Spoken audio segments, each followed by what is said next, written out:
Hello guys, welcome to my vlog. Ngayong araw ipakita ko sa inyo guys yung paggawa ko ng compost. Ang dalawang drum na to, meron itong laman ng mga basura galing dito sa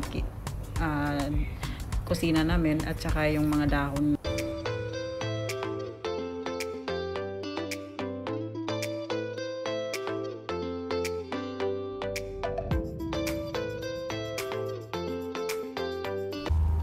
Ito na yung umpisa nung pagkulot ko ng mga basura. Galing yun sa kusina. Yung mga sobra ng gulay, tsaka mga dahon galing sa paligid lang. Ito lahat kinukulikta ko tsaka nilalagay. Yung nasa ilalim niyan, meron yung mga black soldier flies na kumakain ng mga dahon dyan sa ilalim at saka yung mga ayan, yung maraming mga uod na nagkumakain sa aking mga basura na pinatapon dyan. So, yan yung mga laman yan. Dapat ma-consume yan siya ng 2 buwan. Tapos, dadami yung mga uod na yan. Kukuliktahin ko yan pag nag-mature. Pipakain ko rin yan sa mga manok na nandito lang sa paligid. Kaya yan, hinahalo ko araw-araw para hindi yan sila mag-suksok sa ilalim.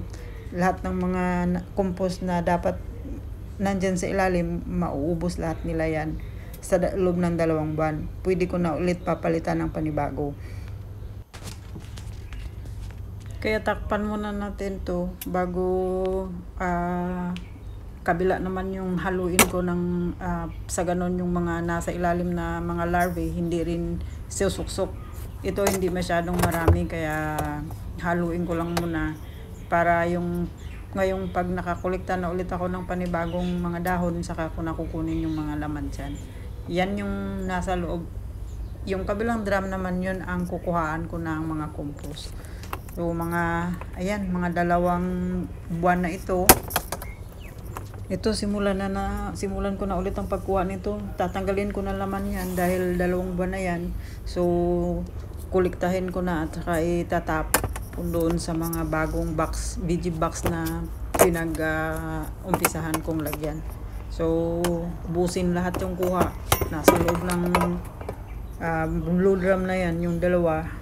Maraming laman din na black soldier flies yung mga yan eh. So mayroon akong timba doon sa ilalim, yung tubig na galing dito sa drum, yun ang kinukuha ko galing dyan.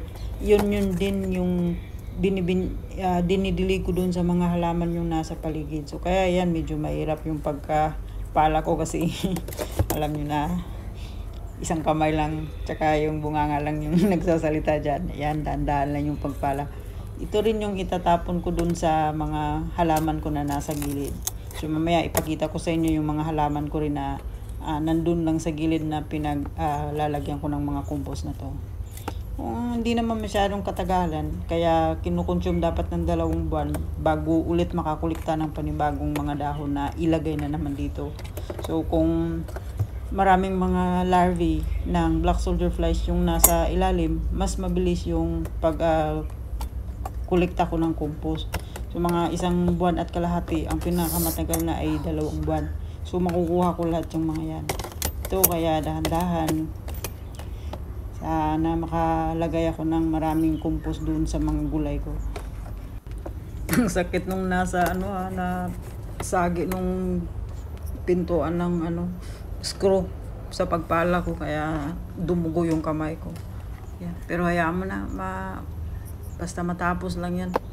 At saka mailagay ko na doon sa mga halaman na nasa gilid. Kaya bilisan na yung pagpala para matapos na kaagad yung mga nandyan sa ilalim.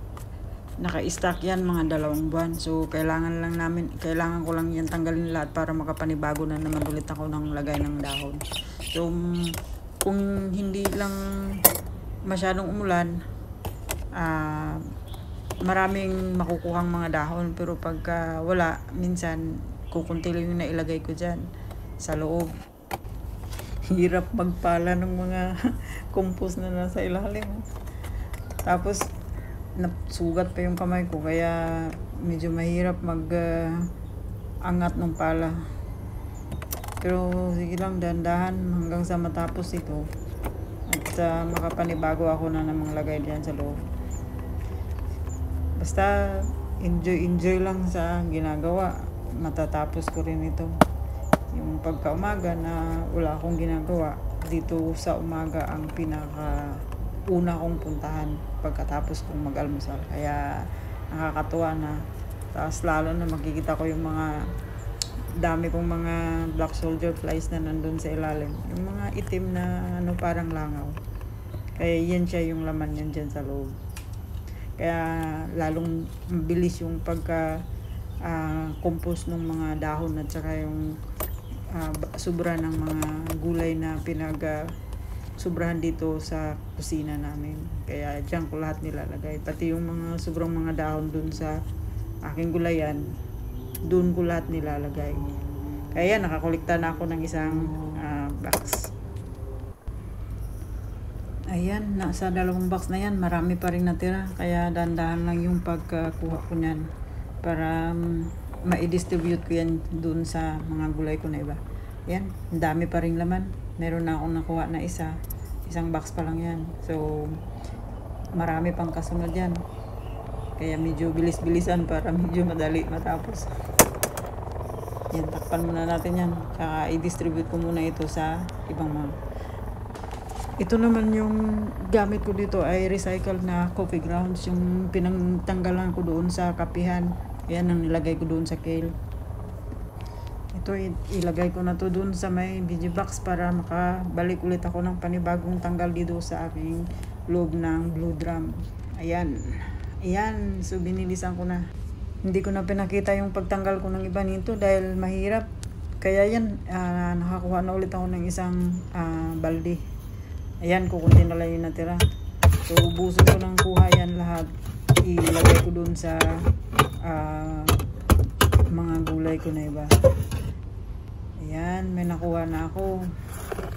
So doon sa kabila, ayun, meron pang isang nakatago doon sa gilid. Ayan, pati yung mga nasa long box. Ayun, tapusin ko yung pagpala yung mga natira doon sa loob. Kaya ako kunti lang, dahan-dahan. Ayun nga lang, mahirap magpala na nakahawak yung isang kamay ng camera. Yan, nakataob na yung camera muna para makuha ko lahat yung nasa loob.